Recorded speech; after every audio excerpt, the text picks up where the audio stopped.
మకర రాశి వారికి జూన్ మాసం 2026 సంవత్సరంలో మాస ఫలితం ఎలా ఉంటుందో తెలియజేస్తున్నాను. జాగ్రత్తగా వినండి. ఈ యొక్క గ్రహాల యొక్క మార్పు వల్ల కొన్ని రకాలుగా ఆలోచిస్తే గనక మిశ్రమ ఫలితాలు ఉంటాయి. ఏదైనా మోసపోయేటువంటి పరిస్థితులు ఉంటే మీరు ఎలా తప్పించుకోవాలో ఆ మార్గాలు మీకు తెలుస్తాయి. గొడవలు ఎక్కడ కూడా పడకుండా మీరు చాలా జాగ్రత్తగా ఉండాలి. ఎట్టి పరిస్థితుల్లోనూ మీరు కోర్టు కేసులు ఉన్నటువంటి పక్షంలో పోస్ట్ పోన్ చేసుకోవడం అనేటువంటి చాలా అవసరం. ఇకపోతే బంధుమిత్రుల సమాగమం అంటే కలవడం అనేది ఉంటుంది. తర్వాత శుభకార్యాల్లో కానీ విందు వినోదాల్లో కానీ పాల్గొంటారు. అందులో ఎటువంటి ప్రాబ్లము లేదు. వివాహం కానటువంటి వాళ్ళు మీరు వెంటనే మీ ప్రయత్నాలు ప్రారంభించండి. వివాహాలు జరిగేటువంటి అవకాశాలు గట్టిగానే కనపడుతున్నాయి. నూతన వ్యాపారాలు ప్రారంభించాలి అని అనుకుంటే మాత్రం తప్పకుండా ప్రారంభించండి. అలాంటి అవకాశాలు కూడా మీకు కలుగుతాయి. తర్వాత భాగస్వాములు కూడా కొత్తగా మీకు కలిసి మీ యొక్క ఆర్థిక స్తోమతను పెంచేటువంటి అవకాశాలు ఉంటాయి. మీరు కొంత ఒక రకంగా బ్రాండ్ గా క్రియేట్ చేసుకోవచ్చు. ప్రొఫెషన్ రంగంలో ఉన్నటువంటి వాళ్ళకి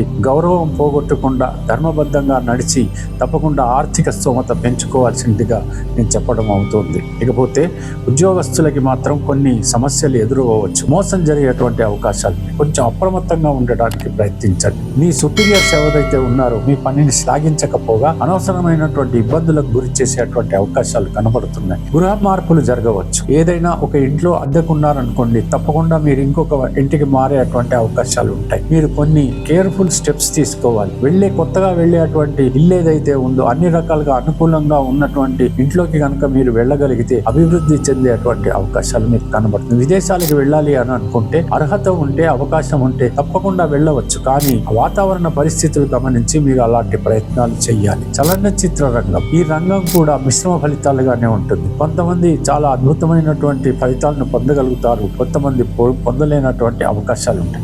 వాళ్ళ జాతకాలని బట్టి కూడా ఒక రకంగా ఫలితాలు వస్తూనే ఉంటాయి. ఇకపోతే మరో విషయం ఏంటంటే భక్తి శ్రద్ధ ఏదైతే ఉంటుందో, హనుమాన్ చాలీసా ఎవరైతే చదువుతారో వాళ్ళకి మాత్రం ఎటువంటి బాధ కలగదు, ఎటువంటి ప్రాబ్లము ఉండదు. ఇంట్లో వాతావరణం కనుక తీసుకుంటే కోపము ఉద్రేకాన్ని వదిలేస్తే ప్రేమ అనురాగం చోటు చేసుకుంటుంది. మీ పెద్దలకి ఆరోగ్యం కుదుటపడుతుంది. మిమ్మల్ని ఆశీర్వదించేటువంటి పరిస్థితులు ఉంటాయి. పిల్లలు కూడా మిమ్మల్ని విసిగించకుండా వాళ్ళ చదువులు చదువుకుంటారు. వాహనం కొనుగోలు కానీ లేకపోతే ఏదైనా భూమి కొనుగోలు కానీ ఇల్లు కొనుగోలు కానీ ఇలాంటివి కూడా జరగవచ్చు. అందువల్ల కూడా మార్పులు జరగవచ్చు. ఈ రకంగా సాగేటువంటి మీ జీవితాన్ని ఈ యొక్క మాసం అంతా కూడా ఖచ్చితంగా భక్తి శ్రద్ధలతో మాత్రమే మీరు ముందుకు నడవాలి. హనుమాన్ చాలీసా ప్రతిరోజు వినటమో చదవటమో ఏదో ఒకటి చేయండి. తర్వాత విష్ణు సహస్రనామాలు కూడా వినటమో చదవటమో చేయండి. అటువంటి పరిస్థితుల్లో అద్భుతంగానే ఉంటుంది. తెలిసింది కదా. సెలవు. మరి ఉంటాను. నమస్కారం.